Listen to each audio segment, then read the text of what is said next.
दीदी समीक्षा की शादी अर्पित से हुई थी। रोहित 20 साल का था, जो कि अपना पूरा दिन मोबाइल पर ही निकालता था। कभी पबजी खेलता तो कभी यूट्यूब चलाता। एक दिन अर्पित और समीक्षा के मम्मी पापा से मिलने आते हैं और देखते हैं कि रोहित मोबाइल से हटने को तैयार ही नहीं है। अरे रोहित, तुम्हारी तो आईआईटी की परीक्षा है ना, तुम तैयारी नहीं कर रहे हो परीक्षा की? वो सब तो मोबाइल पर ही हो जाएगा। ये देखिए, ये है गूगल, इससे जो भी पूछो वो सब बता देता है। तो आखिर कागज क्यों बर्बाद करूं? अरे पर तुम इन प्रश्नों की तैयारी बिना लिखोगे कैसे? उसमें क्या है, ये देखिए नोटपैड, बिल्कुल कॉपी जैसा है, इसी पर कर लूंगा। हम जब तुम्हारी उम्र के थे तब हम दोस्त मिलकर प्रश्न हल किया करते थे। उससे हमारी हैंडराइटिंग की भी प्रैक्टिस हो जाती थी और समय का भी अंदाजा लग जाता था। और फिर साथ में हम एक दूसरे की मदद भी कर देते थे अगर कोई अटक जाए तो। आपका जमाना अलग था जीजा जी, अभी जमाना फास्ट और स्मार्ट हो गया है। जमाना क्या, अब तो फोन भी स्मार्ट हो गया है। समय के साथ बदलना पड़ता है जीजा जी। अब बस भी कीजिए, आप हर चीज को लेक्चर में बदल देते हैं। रोहित अच्छा कर लेता है परीक्षा में। इतने में अर्पित के सास ससुर जी आ जाते हैं हॉल में और अर्पित इस बारे में बात नहीं करता। हालांकि अर्पित को लगता तो है कि पूरी तरह मोबाइल पर लगे रहना सही नहीं है, पर वो इस बात को और नहीं छेड़ता। ऐसे ही 2 दिन निकल जाते हैं। समीक्षा, मुझे काम से फोन आया था, मुझे वापस काम पर लौटना पड़ेगा। पर हमें आए हुए तो 2 ही दिन हुए हैं, अभी चले गए तो माँ और पापा को अच्छा नहीं लगेगा ना। अच्छा ठीक है, तुम रुक जाओ, मैं काम खत्म करके फिर लौट आऊंगा। एक काम कीजिए ना, परसों रोहित भी परीक्षा के लिए निकलेगा, आप उसी के साथ निकल जाना। दोनों वैसे भी बात नहीं करते, साथ में जाएंगे तो हो सकता है आप लोग आपस में बातचीत भी करने लग जाओ।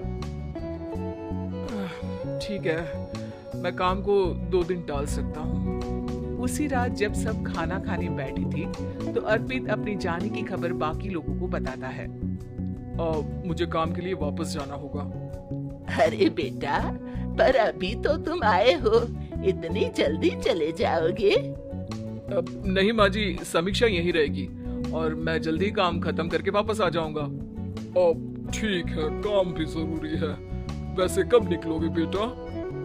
2 दिन में। मैंने सुना है कि उस दिन रोहित को भी परीक्षा के लिए जाना है, तो कल मैं दोनों की टिकट करा लेता हूँ बुक। मेरी टिकट रहने दीजिए जीजा जी, मैं तो फोन से ही करवा लूंगा। हाँ, पर कोई दिक्कत हो गई तो? अरे कोई दिक्कत नहीं होती जीजा जी, फोन सब कर सकता है। हमारे फोन के रिचार्ज से लेकर टीवी का रिचार्ज सब रोहित यही फोन से बैठे बैठे कर देता है। अब ये नई चीज तो हमारे समझ के परे है, पर अच्छा है कि रोहित जानता है। हमारी मेहनत इतनी कम हो गई भाई। हाँ, पर अगर टिकट नहीं मिली तो? अर्पित की बात पूरी होने से पहले ही बिजली चली जाती है। अरे ये क्या हो गया, आपने बिजली का बिल भर तो दिया था ना? अरे नहीं, मैं तो भूल गया था। अरे टेंशन मत लो माँ।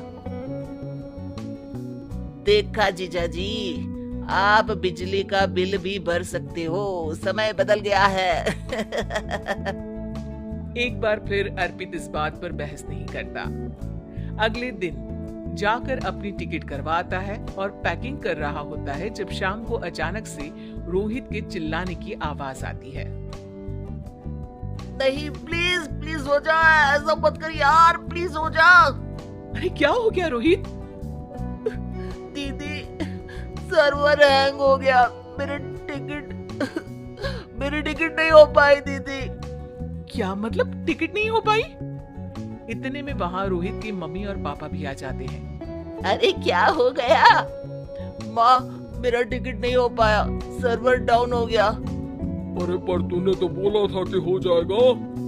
हो जाता है, पर अब क्या करूँ, ये क्या हो गया? अब कल की तो कोई बस भी नहीं है, ना ही अब टिकट मिलेगी ट्रेन की कल के लिए। मुझे तो कोई रास्ता नहीं दिख रहा। अब फिर लगता है मेरा ये साल बर्बाद हो जाएगा। घर पर एकदम से दुख का माहौल छा जाता है और सब रोहित को डांटते हैं, पर इतने में अर्पित वहां आ जाता है। आप सब रोहित को क्यों डांट रहे हैं? आपने ही तो उसे बढ़ावा दिया था ना। लेकिन इसकी लापरवाही के कारण इसकी परीक्षा छूट जाएगी। इसने तो हमसे कहा था कि टिकट हो जाएंगे। हे भगवान, अब क्या होगा? चिंता करने की कोई बात नहीं है। मैंने एक एक्स्ट्रा टिकट करवा ली थी। मैं समझता हूँ कि मोबाइल हमारा ही काम आसान करने के लिए है, पर उस पर ही पूरी तरह से निर्भर होना तो गलत बात है ना। रोहित टिकट को देखकर बहुत खुश हो जाता है और जोर से जाकर अपनी जीजाजी के गले लग जाता है। सॉरी जीजाजी, मुझे आपकी बात ध्यान से सुननी चाहिए थी, पर थैंक यू सो मच। हाँ बेटा, तुमने तो इसका भविष्य बचा लिया। शिक्षा, दूसरों से मदद मांगना गलत नहीं, पर दूसरों पर निर्भर हो जाना गलत है।